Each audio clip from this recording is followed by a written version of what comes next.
Dean. Thank you, Mr Speaker. The Building Amendment Bill number 3 provides for clearer accountability for building practitioners, building consent authorities and consumers in making sure work complies with the building code. It's an excellent bill and I commend it to the House. Mr Speaker. The Honourable Marianne Street. Thank you, Mr Speaker. I rise to take a call on the Building Amendment Bill number 3. Some of the history of this legislation and the circumstances around it has been traversed, some in particular by the member Andrew Williams. But it does behove us to look back a little bit and see just what happened the first time round when the national government was in charge of regulating the building industry. And in fact, what happened was that the regulations surrounding building requirements were so diluted and so reduced to the lowest common denominator under that the current minister, who was the minister at that time also, that in fact we saw a burgeoning of cowboy type operations in the construction industry.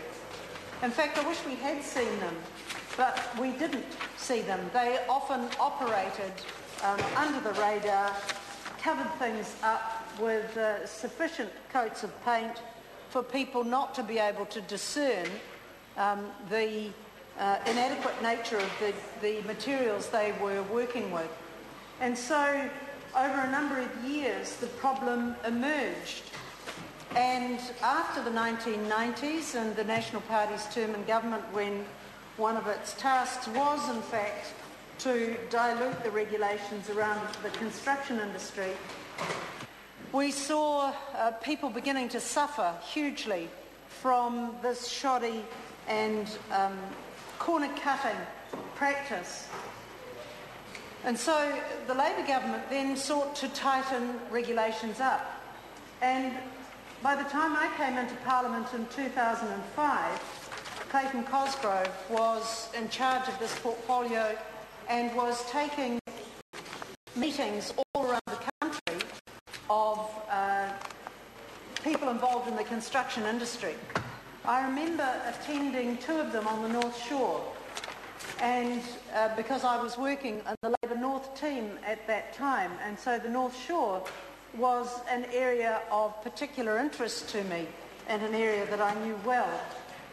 And I remember going to a breakfast meeting with Clayton Cosgrove, and there were 200 builders there who were concerned about liability. They wanted to see a tightening of the regulations because they were sick of being undermined and maligned by the practices of less professional members of the building and construction industry than themselves. And so, having had this whole episode where they were getting the blame, some of the good and very competent and trustworthy and capable builders were getting the blame for shoddy workmanship, there was concern that in our tightening up of the regulations, they may be subjected to too much liability for products, in fact, that they were not responsible for. And that was a legitimate concern, because the blame needed to lie with the perpetrators of the shortcuts, those people who manufactured inadequate products, those people who built in a rapid and careless fashion, and those people needed to take responsibility. So with a room packed with, at the North Shore Events Centre, packed with 200 or so builders, Clayton Cosgrove got a very good idea about what the concerns of the industry were.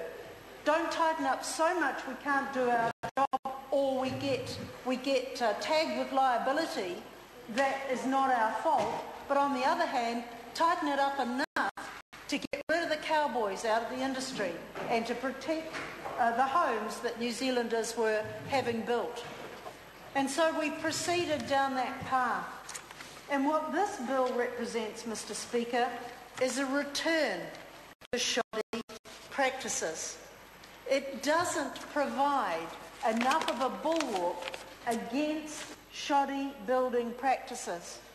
This is a return to National's favourite home, which is the no regulation territory.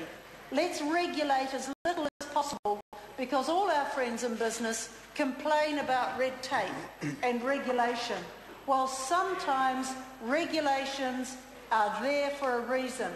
In fact, they're always there for a reason.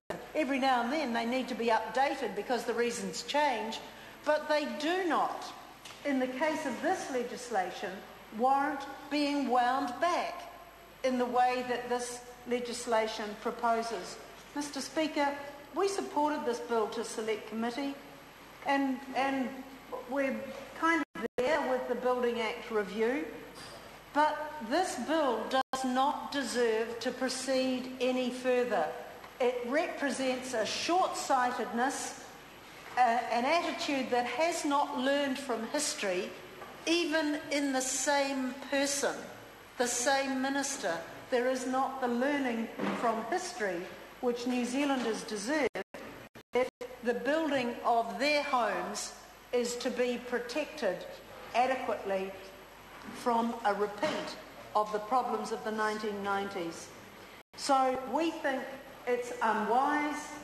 There are risks pertaining to legislating such a piecemeal piece of legislation, a piecemeal set of measures at a time when the industry ought to be gearing up to meet the building requirements not only of Christchurch but of future years when we finally have a government back that is committed to affordable housing and building houses instead of houses that people can afford to get into, instead of cutting off people's opportunities to own their own home.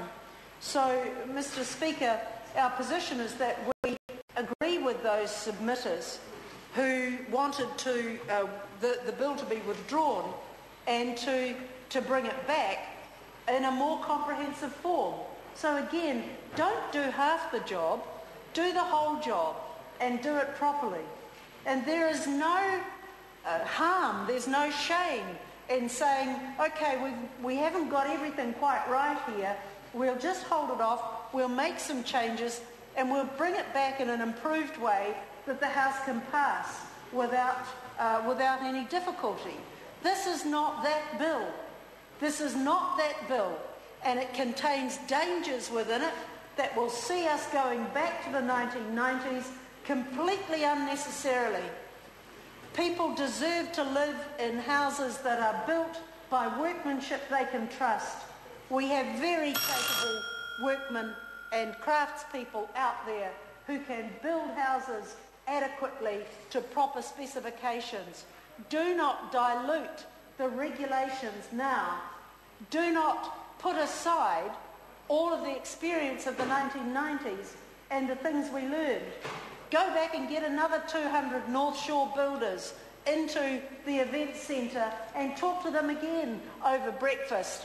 Talk to them twice. I went to 2 of those meetings on the North Shore with Clayton Cosgrove, and they were very clear about the need to tighten regulations, stipulate where liability should lie, but make sure that they could have some confidence that their professional integrity could be maintained. We do not agree with the proceeding of this bill, Mr. Speaker. Thank you. The question is that the amendments recommended by the Local Government and Environment Committee by majority be agreed to. Those of that opinion will say aye. Aye. To the contrary, no. No. The ayes have it. The ayes have it. The ayes have it. The party vote's called for. I'll ask the clerk for a party vote. New Zealand National. 59 votes in favour. New Zealand Labour. 34 votes opposed. Green Party. 14 votes opposed. New Zealand First. 8 votes opposed. Maori Party. 2 votes in favour. Mana. 1 vote opposed. ACT New Zealand. 1 vote in favour. United Future. 1 vote in favour. Any other votes?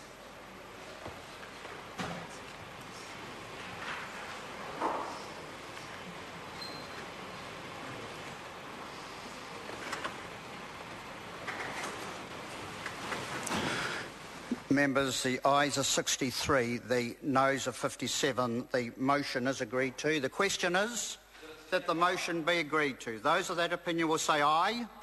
To the contrary, no. The ayes have it. The ayes have it. Party votes called for. I'll ask the clerk for a party vote. New Zealand National. 59 votes in favour. New Zealand Labour. 34 votes opposed. Green Party. 14 votes opposed. New Zealand First. 8 votes opposed. Maori Party. 2 votes in favour. Mana. 1 vote opposed. ACT New Zealand. 1 vote in favour. United Future. 1 vote in favour. Any other votes?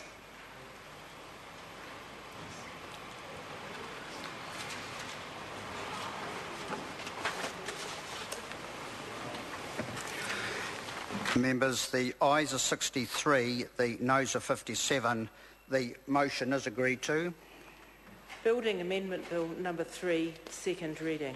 This bill is set down for committee stage next sitting day. The House stands adjourned until 2 p.m. tomorrow.